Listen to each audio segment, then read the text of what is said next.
Ser ciclista es ser un estudiante del dolor. El dolor es una criatura grande y pesada que cabalga a tu espalda. Cuanto más pedaleas, más pesa. Cuanto más empujas, más te aprieta el pecho. Cuanto más asciendes, más clava sus afiladas garras en tus músculos. Si hay alguna duda de que Lance Armstrong es el portavoz de qué significa sufrir, solo hay que ver los resultados de sus análisis. Aunque en su mejor momento estuvo a punto de ser derribado por un elemento que lo derriba todo, el cáncer. Lo asombroso no es que venciera la enfermedad, eso hasta cierto punto es una cuestión del destino. Lo verdaderamente inspirador es que volvió. Y que volvió incluso mejor de lo que se había ido. Más fuerte, más inteligente, más rápido y más decidido que nunca a ser un campeón.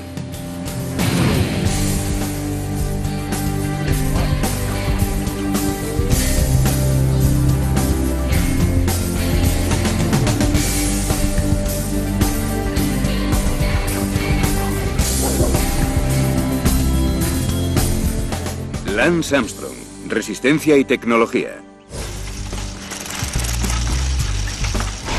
¿Qué es lo que convierte a Lance en un campeón? ¿Un cuerpo mejor? ¿Una bici mejor? Bueno, está Lance, el atleta, que posee el carácter y la determinación para salir e inyectar cada gramo de su ser en la esperanza de ser un ganador. Y además está el equipo de Lance, un grupo de héroes desconocidos que muestran la misma dedicación y compromiso que Lance para convertirlo en un ganador. Llegamos y estudiamos todos los aspectos del ciclismo, no solo el corredor y el equipo, sino cada elemento del conjunto hasta el último tornillo. Sé que parece algo imposible de hacer, pero estudiamos todo, el cuadro, las ruedas, las piezas grandes y también las pequeñas, cómo hacer una bici lo más ligera, resistente y segura posible. Y lo mejor es que eso sigue dándonos resultado. Y mejor aún, a nadie más le ha dado resultado.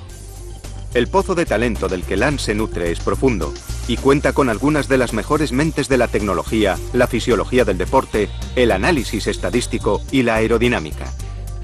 Los expertos interactúan entre sí como un equipo de Fórmula 1, de ahí su nombre, el Grupo F1.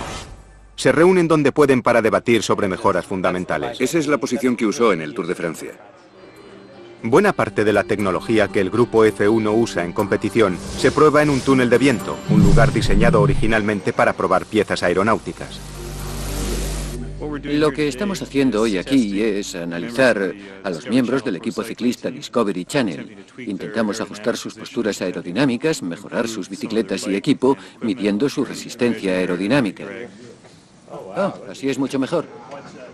Incluso lo que parecen cambios mínimos en la posición, como un pulgar, un codo extendido o una postura algo más alta sobre el sillín, contribuyen a crear más resistencia al viento. Túnel de viento encendido, empieza a pedalear. Y en una carrera como el Tour de Francia, donde un ciclista recorre más de 3.000 kilómetros y pasa casi 90 horas sobre el sillín, puede significar la diferencia entre ganar y perder. Fijaos en esa imagen. Cuando le muestra desde atrás es sólido como una roca. Es genial. ¿Puedes reducir la cadencia? 105, muy alta. Unos valiosos segundos son la moneda con la que comercia el ciclista. Y unos gramos de peso o un componente más aerodinámico podrían significar enfrentarse a una ascensión monstruosa, como el Col de Ment, con más dinero disponible. Hacemos cálculos teniendo en consideración el nivel de la montaña, el peso del ciclista, la densidad del aire y el rozamiento de las ruedas. Es significativo de aquí a aquí. Cuando estás estirado es un ahorro significativo. Entonces, con 2 centímetros... Lance participa activamente en el análisis de cada detalle. Lo que puedes hacer... Cuando te agachas es enorme. Puedes oírlo, es enorme. ¿Cuál es mi resistencia aquí? Espera que miro. Tu resistencia es 3024, la mejor. Provisto de una hélice gigante y varios millones de euros en aparatos científicos, hoy el equipo de Lance ha conseguido hacer un gran descubrimiento técnico. Unos cambios mínimos en la postura de Lance sobre la bici le ahorrarían 1 minuto 36 segundos en el transcurso de la contrarreloj del Tour de Francia. De hecho, en el túnel de viento se analiza prácticamente todo, desde la posición del cuerpo hasta el rendimiento del maillot de Lance. Cuando pensamos en la indumentaria como parte del equipo, lo más interesante que estudiamos y descubrimos en el túnel de viento fue que 2/3 de la resistencia proceden del cuerpo, mientras que 1/3 es de la bici en sí. Y vimos una gran oportunidad para contribuir a que el cuerpo del atleta fuese lo más eficiente posible. Es como el diseño de una pelota de golf. Hay una textura en la pelota de golf, los hoyuelos. Y lo que hacen estos hoyuelos es ayudar a que la pelota vaya más lejos y más rápido. Los hoyuelos crean una especie de capa de turbulencia artificial que lo que hacen es aumentar la fricción de superficie de la bola en sí, pero la contrapartida es que ese flujo, al envolver a la bola, se pega a ella mejor. Por eso, cuando se despega de la parte posterior de la bola, hay menos resistencia aerodinámica en la parte posterior. Descubrimos que podíamos aplicar el mismo principio a partes diferentes del cuerpo de los ciclistas. Cuando el brazo de Lance corta el aire, crea una zona de baja presión directamente detrás de su brazo, lo que genera resistencia aerodinámica. Aplicando una textura con hoyuelos, como en las pelotas de golf, disminuye la zona de baja presión. Esto reduce la resistencia al aire. Puede ir más rápido.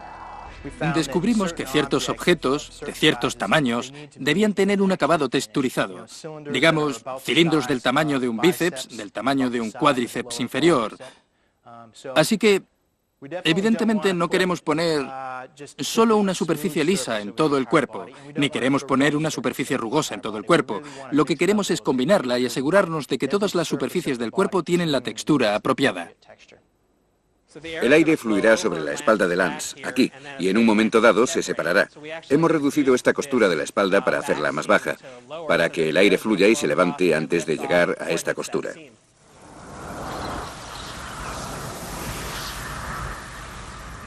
Estamos promediando unos 150 gramos mejor con respecto al maillot y culotte normales. Y eso, en los 190 kilómetros de una etapa, puede significar entre 3 y 4 minutos de tiempo al final. Para preparar el Tour de Francia, a disputar en julio, Lance comienza a entrenar en noviembre, 8 meses antes de la carrera. Recorrerá unos 700 kilómetros a la semana. En una temporada de entrenamiento, eso significa dar más de media vuelta al mundo.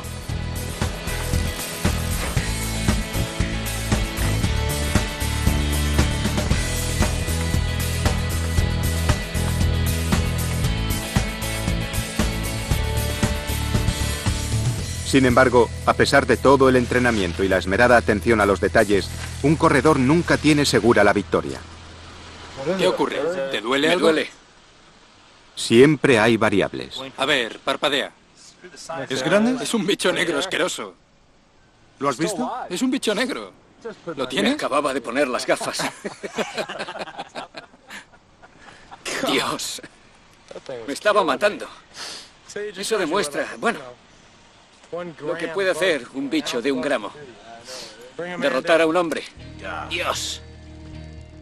No puede haber errores. No puede haber un factor desconocido. Eso significa que no puede ponerse enfermo ni tener un accidente. No puede pasar nada que le haga perder una semana de entrenamiento. Todos los días son vitales. Mucha gente no sabe que el ciclismo no es un deporte individual. Básicamente, el ciclismo es un maratón combinado con el ajedrez, combinado con la NASCAR. Lance Armstrong no puede ganar una etapa solo, al igual que un futbolista no puede ganar una liga solo. Jim Oakwith fue director deportivo del equipo de Lance, el Motorola. Todos los demás corredores del equipo tienen una función específica. Su labor está muy clara y no se desvían de ella. Lance es el líder del equipo. Lance es el quarterback de su equipo. Ulrich es el quarterback de su equipo. Basu es el quarterback de su equipo. Ellos son los jefes. Después está la gente que llamamos lugartenientes, que están a su lado en la carrera todos los días. Son los corredores que apoyan a Lance al final, en el pelotón, en la última montaña del día. No se les utiliza en la carrera hasta entonces, porque tienen que estar bien al final, cuando se desarrolla la auténtica lucha por la victoria. Y después tenemos a los domésticos.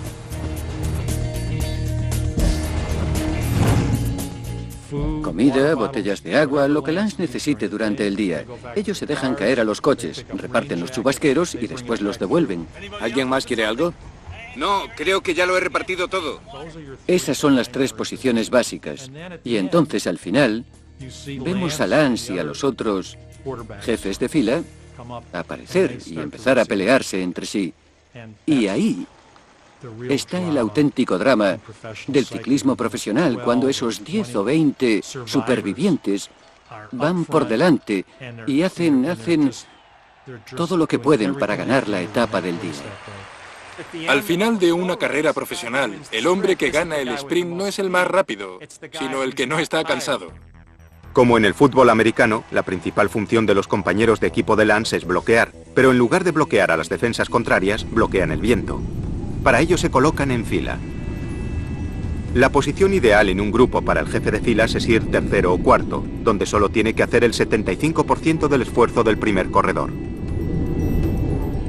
Teniendo en cuenta que las pruebas han demostrado que los corredores consumen el 80% de su energía luchando contra el viento, está claro lo vital que es rodar en formación. Rodar directamente detrás de un compañero es eficaz si el equipo rueda contra el viento. Pero ¿qué ocurre si el viento sopla de costado? En este caso, deben hacer un ajuste y rodar formando lo que se conoce como abanicos. Un grupo de entre 6 y 10 corredores puede recorrer unos 8 kilómetros más por hora que un individuo. Los corredores se van relevando cada 200 o 300 metros, mientras el que va delante sprinta, los de detrás descansan, y así todos comparten el trabajo. La máxima preocupación del equipo es asegurarse de que su líder esté descansado para defenderse del ataque de un rival en las últimas etapas de una carrera. La idea es ir con corredores que puedas vencer al final, o si eres un corredor muy fuerte, ir deshaciéndote de tus oponentes para no tener a todos los sprinters contigo al final.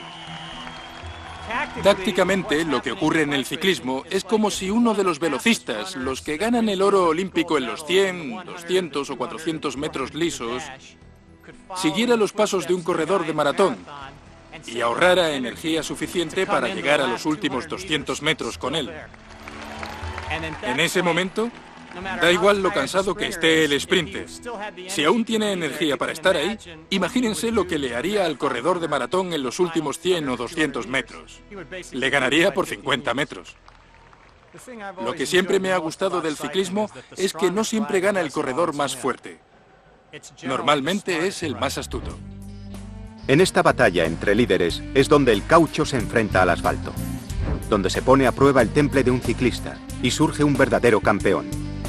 Eddy Merckx, Bernard Hinault, Miguel Indurain y ahora, por supuesto, Lance Armstrong. Ellos son los héroes del gran deporte del ciclismo.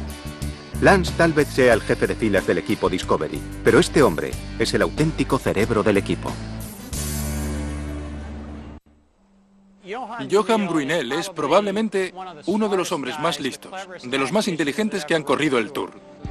Johan Bruyneel, director deportivo del equipo ciclista profesional Discovery Channel, tiene un historial impresionante. Y la hazaña más importante de su carrera fue que tuvo el récord de la etapa más rápida en la historia del Tour, 48 kilómetros por hora. En su labor como director, dicta las tácticas y estrategia al equipo a través de la radio.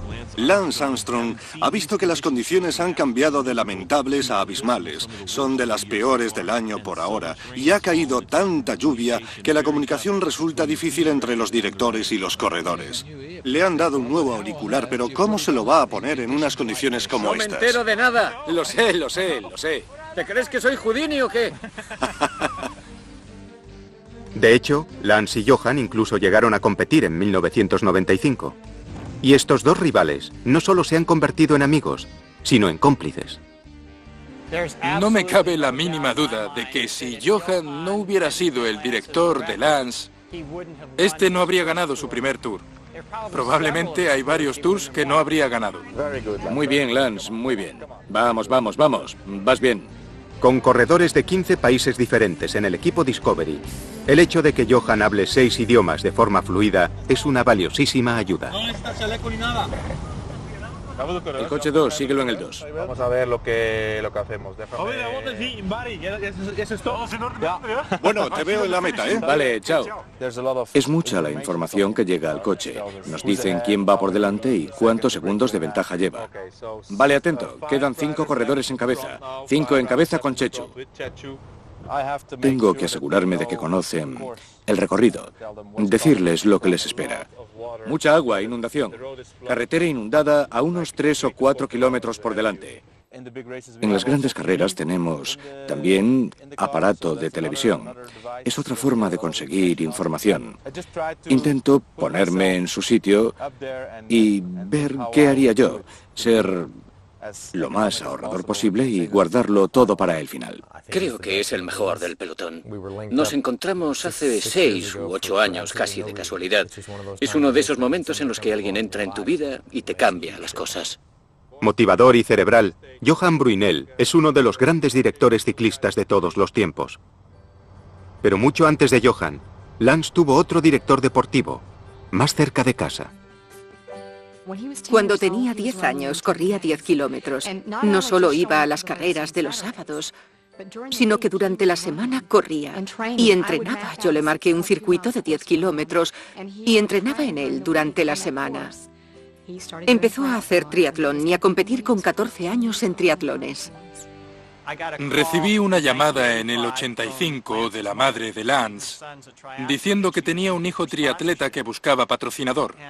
Yo intenté ser educado. Dije, deme un respiro, señora. Y le pregunté qué resultados había tenido. Ella me cantó por teléfono sus resultados y me di cuenta de que era mucho mejor con la bici, muy por delante de todos los dioses del triatlón, de todos los mejores, y solo tenía 14 años, así que quise que corriera con nosotros. La primera vez que hablé con Lance por teléfono, tras hablar con su madre, este triatleta de 14 años me pareció el más arrogante y odioso de los adolescentes que había conocido en mi vida, y pensé, bueno, tiene mucho talento, lo patrocinaré de todos modos y correré el riesgo. Yo diría confiado. Otros le llamarían engreído.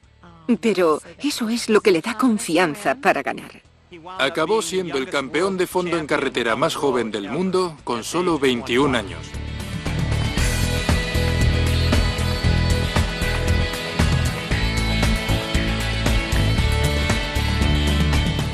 Conocí a Lance 3 semanas después de ganar su primer campeonato del mundo, cuando apareció con Chris Carmichael y se presentó de una forma muy directa y descarada. Quiero convertirme en un ciclista muy bueno.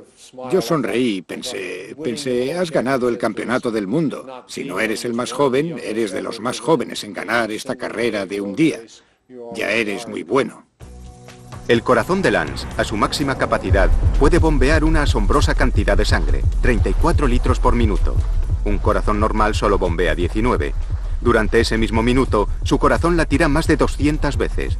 Eso lo convierte en el triple de efectivo que uno normal. Si lo subiésemos a un ring con otra persona, sería el último que quedaría en pie.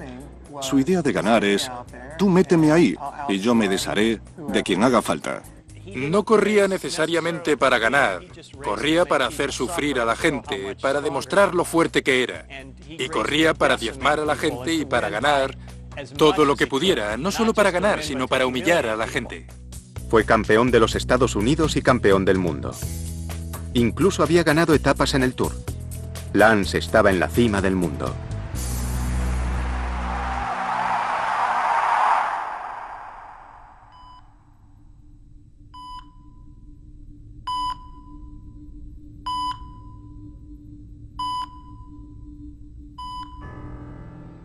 Creo que todo el mundo habría dicho que sus posibilidades de sobrevivir a la enfermedad eran del 30 o 40%.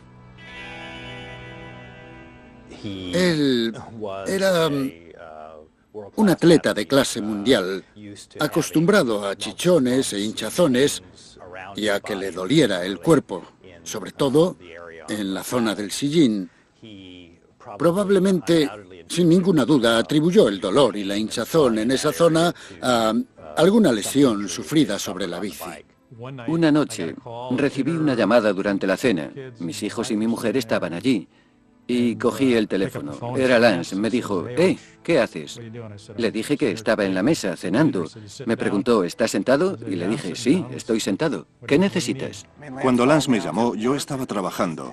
Eran las 10 y me dijo que le habían diagnosticado cáncer. Este es el escáner de cuando se presentó en 1996. Como ven, estas zonas grandes blancas por todo el pulmón representan zonas por las que el cáncer testicular se había depositado y crecido. Todo esto debería estar negro. Esto es un escáner del cerebro. Aquí vemos una de las zonas de depósitos que, bueno, llegaron casi hasta el cerebro y que tuvimos que extirpar con cirugía.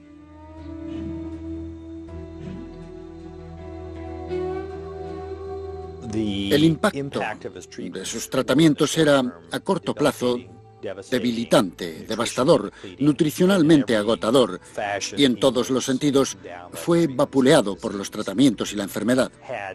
Si hubiera tenido que apostar por sus posibilidades, A, sobrevivir a la enfermedad, B, mantener una vida deportiva después del tratamiento, o C, ganar algún Tour de Francia, obviamente yo no habría aceptado ninguna de ellas porque todas las probabilidades estaban en su contra. Lo primero que dijo, la primera cosa que dijo fue, Ouch, voy a vencer a esta cosa. La primera opción para el tratamiento fue la bleomicina, una quimioterapia que le habría dejado cicatrices en los pulmones y habría acabado con su carrera. Pero había un nuevo tratamiento a base de una sustancia llamada ifosfamida, que aunque más dolorosa y debilitante a corto plazo, no le afectaría a los pulmones y le permitiría seguir pedaleando. Nunca lo dudé. Nunca, a pesar del miedo de perder a mi único hijo, nunca albergué el pensamiento de que lo perdería. Tuve muchos momentos bajos, pero el momento más difícil fue cuando Lance bajó aquellas escaleras después de la primera fase de quimioterapia, de saber que tenía 2 tumores en el cerebro y que lo iban a operar en el cerebro poco después. Y antes de la operación bajó las escaleras y se sentó a desayunar. Llevaba una gorra de béisbol. Se la quitó y me dijo, mamá, se me cae el pelo. Fue horrible. Impulsado por su intenso deseo de ganar, Lance decidió atacar la enfermedad con el mismo esfuerzo y la misma determinación que le habían llevado al ciclismo. Creo que su fisiología, sin duda, le permitió tolerar la quimioterapia mejor que a una persona normal. Su experiencia con el dolor y el sufrimiento le ayudó a emocional y físicamente superar los tratamientos mejor que una persona normal. El hecho de que estuviera nutricional y físicamente en forma le aportó reservas para tolerar el tratamiento mejor que usted o que yo. Sé exactamente lo que creo que le impulsa a subir esas montañas, esas largas montañas y esos descensos duros y difíciles, y también pasar entre tanta gente. Yo creo que lo único que tiene que hacer es pensar en aquel día en el que estaba en la cama tan enfermo que no podía ni hablar por teléfono o levantar la cabeza. Eso es lo que le hace subir y bajar montañas. Es un auténtico tributo a su fuerza, a su voluntad, a su concentración y a su deseo de ser mejor después del cáncer que antes. Y eso le ha permitido lograr lo que ha logrado. Y sigue siendo un ejemplo absolutamente magnífico de lo que la gente puede hacer tras un cáncer.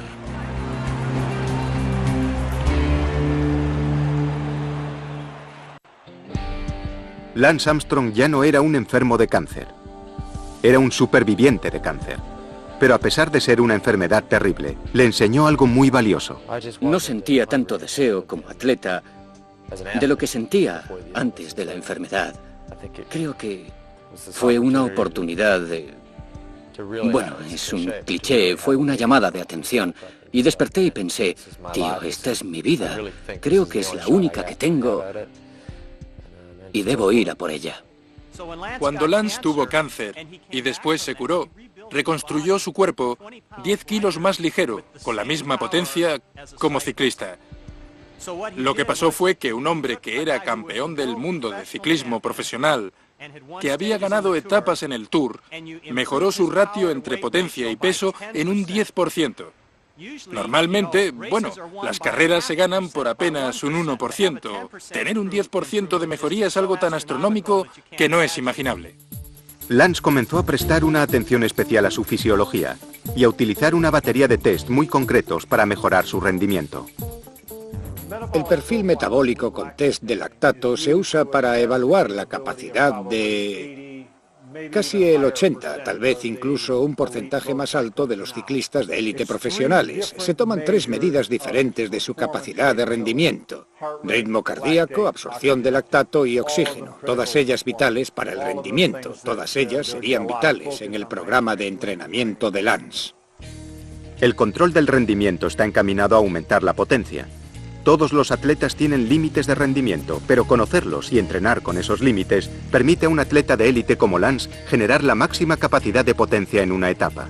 Un punto de referencia clave para medir la eficiencia pulmonar es el test VO2 máximo. El VO2 máximo es la mejor medida de capacidad aeróbica, la capacidad para trabajar. Lance Armstrong usa oxígeno para generar una increíble potencia en su VO2 máximo, más de 500 vatios. Extraerá del aire que respira unos impresionantes 83 mililitros de oxígeno por kilogramo de peso corporal. Por el contrario, una persona normal de 20 años solo genera 250 vatios de potencia y extrae apenas 45 mililitros de oxígeno. En otras palabras, todos respiramos igual, pero Lance lo aprovecha con el doble de eficacia.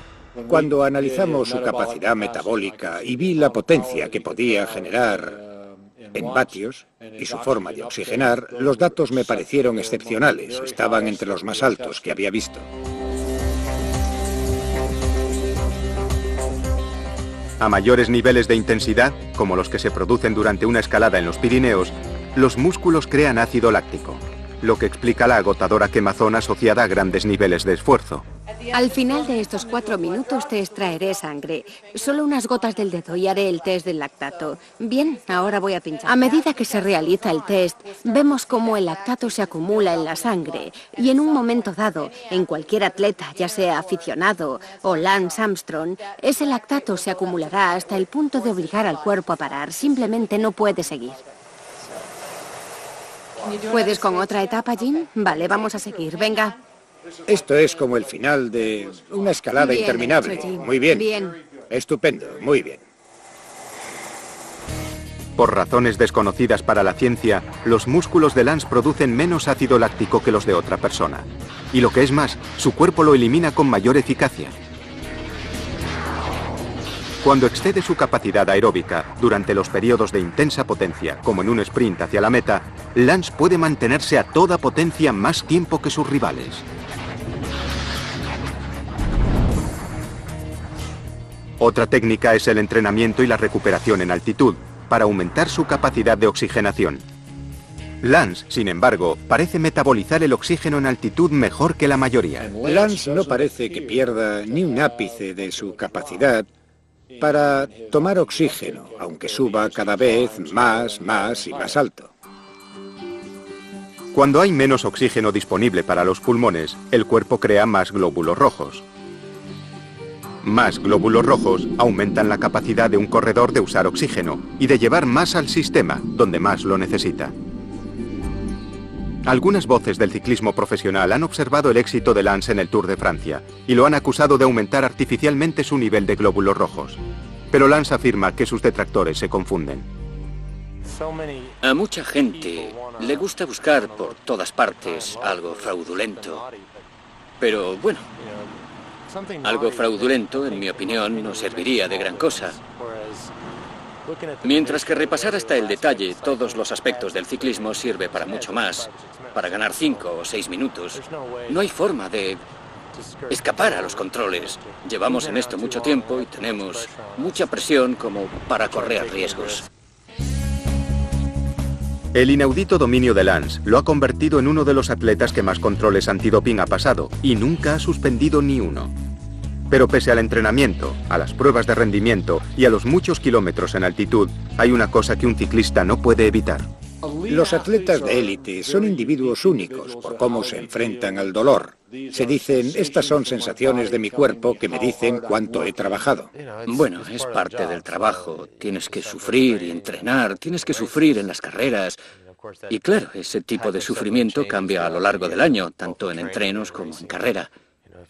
Si, por ejemplo, hablamos de la pretemporada en California, fue toda al 100% un espantoso sufrimiento, pero aquí estamos, antes del Tour.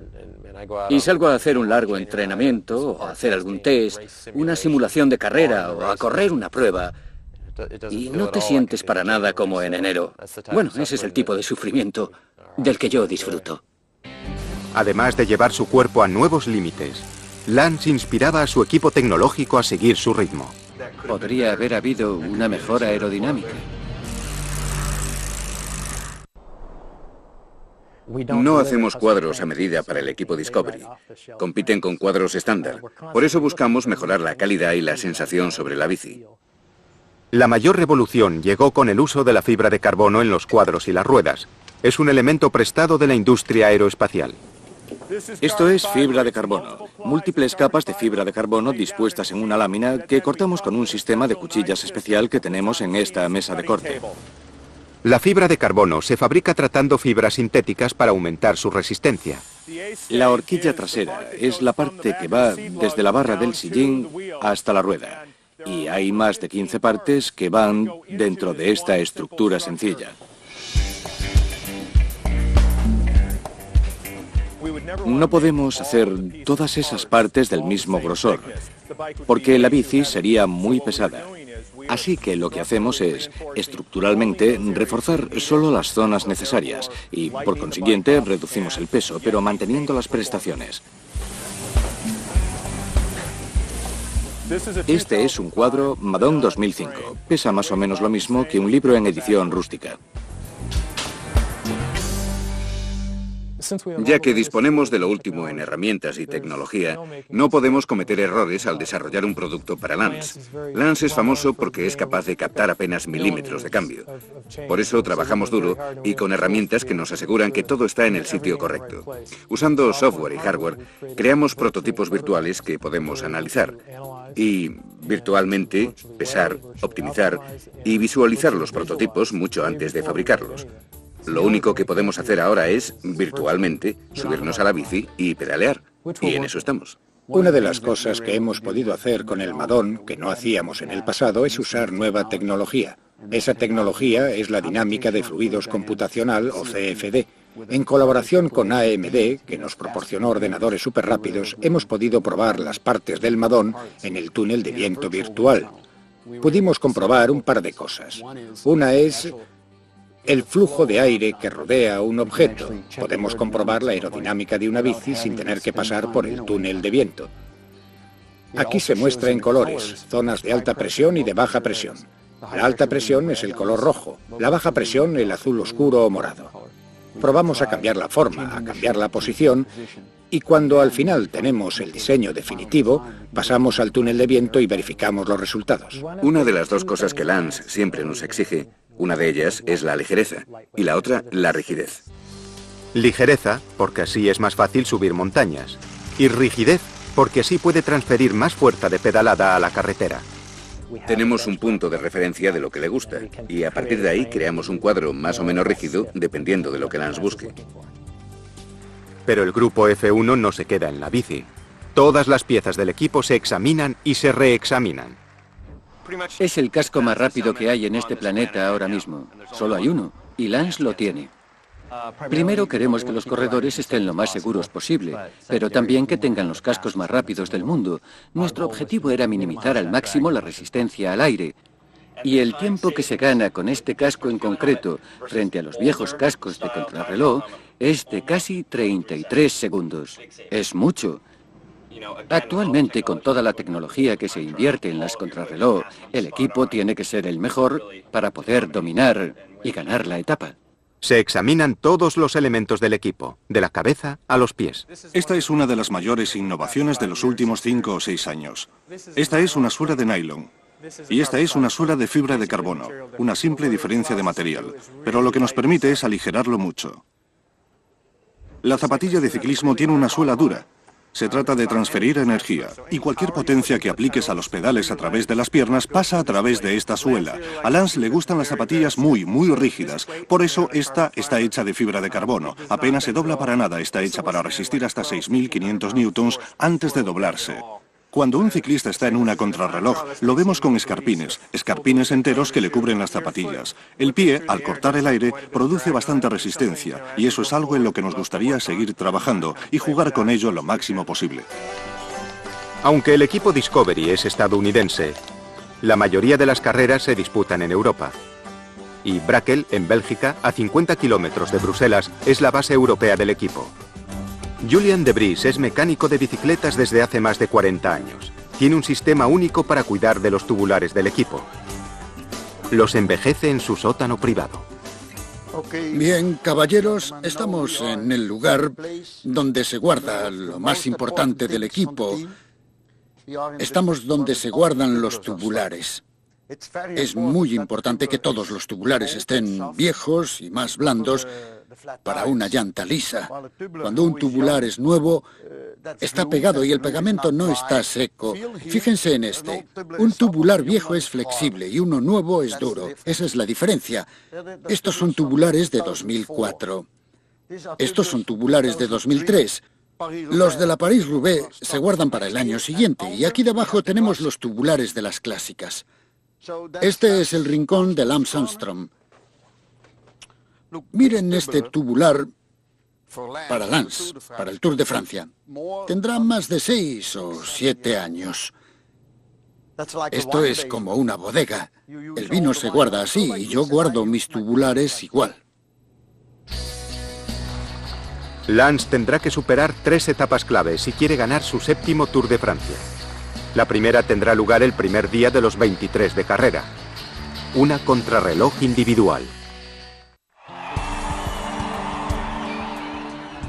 Los aspectos técnicos a la hora de competir en el Tour de Francia solo son comparables a algo como un Fórmula 1 o una carrera de nivel de la Fórmula Indy, donde vas a muchísima velocidad a 5 centímetros del parachoque de otro y tienes que ir todo lo rápido que puedas. Tienes que confiar en la persona que va delante y también en la que va detrás todo el tiempo. Y todos van constantemente al límite. Cualquier cosa puede pasar. Cualquier día, cualquier semana, en cualquier momento de la carrera.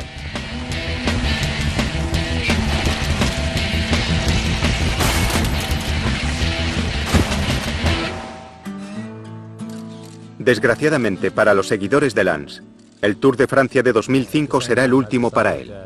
El Tour de Francia será mi última carrera como ciclista profesional. La carrera discurrirá por 3.600 kilómetros. Y ya desde el principio, presagia el coraje que los ciclistas tendrán que exhibir solo para terminar. En lugar del habitual prólogo, comienza con una contrarreloj individual, un sprint individual hacia la meta. Esta es una bici de contrarreloj. Se usa de una en una, para luchar contra el crono en ciertos recorridos. La razón de que esta bici tenga la forma que tiene, la forma de las ruedas, de los tubos y la forma del manillar, es porque se utiliza contra el viento. La aerodinámica se convierte en la razón más importante de por qué tiene la forma que tiene. Lo que buscamos aerodinámicamente es hacer más delgado el neumático. Eso es lo que el carbono consigue aquí. Es una forma de conseguir que el aire pase sobre el neumático, continúe por esta sección y después se aparte de la rueda sin causar turbulencias. Lance necesita estar en la lucha desde el inicio. Un desliz, y podría encontrarse muy retrasado tras solo 19 kilómetros de carrera. Esto es lo que el equipo llama bici de escalada. Este es el cuadro que Lance desarrolló el año pasado, en 2004. Esta bici tiene que ser lo más ligera posible. Es unos 100 gramos más ligera que el cuadromadón. Y 100 gramos, en esta aplicación en particular, es casi un 10%. Contamos hasta el último gramo cuando tienen que escalar.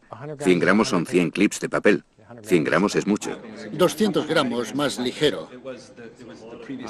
¿200 gramos? Sí. Tío, es asombroso.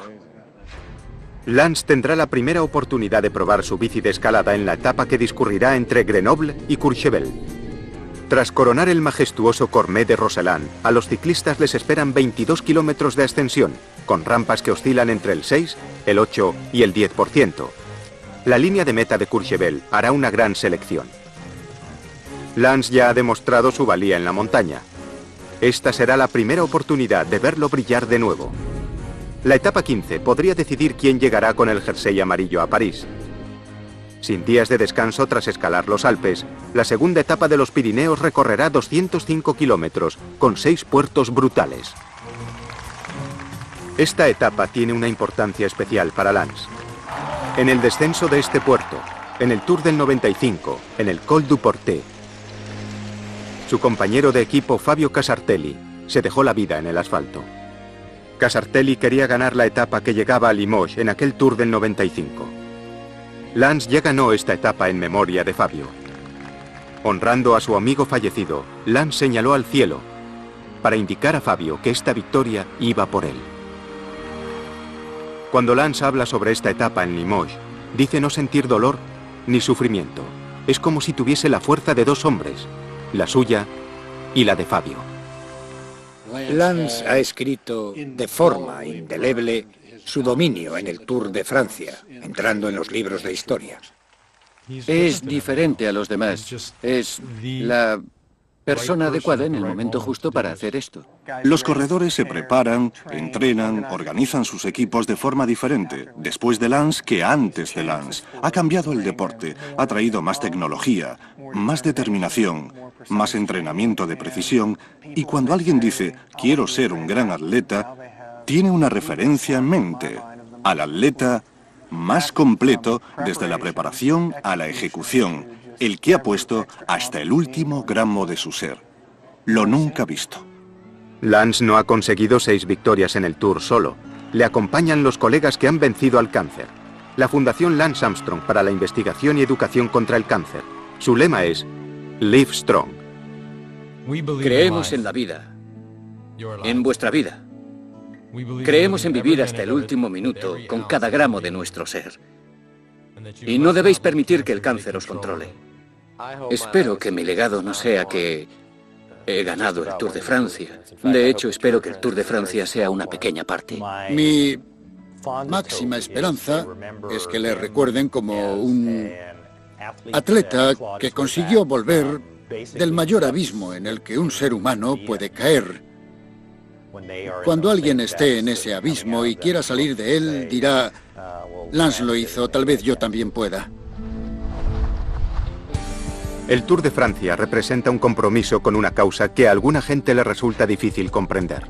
Pero lo que tal vez no hayan considerado es que es una causa más importante que el dolor del ciclista individual.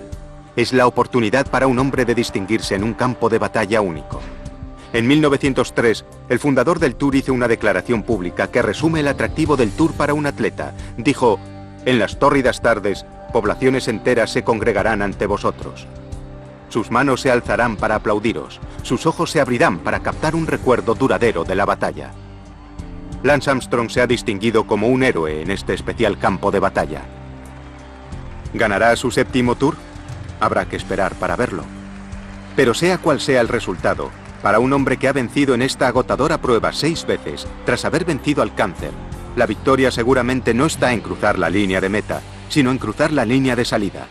Porque mientras el ser humano siga pedaleando, nadie hablará de esta gran carrera sin mencionar al grande, Lance Armstrong.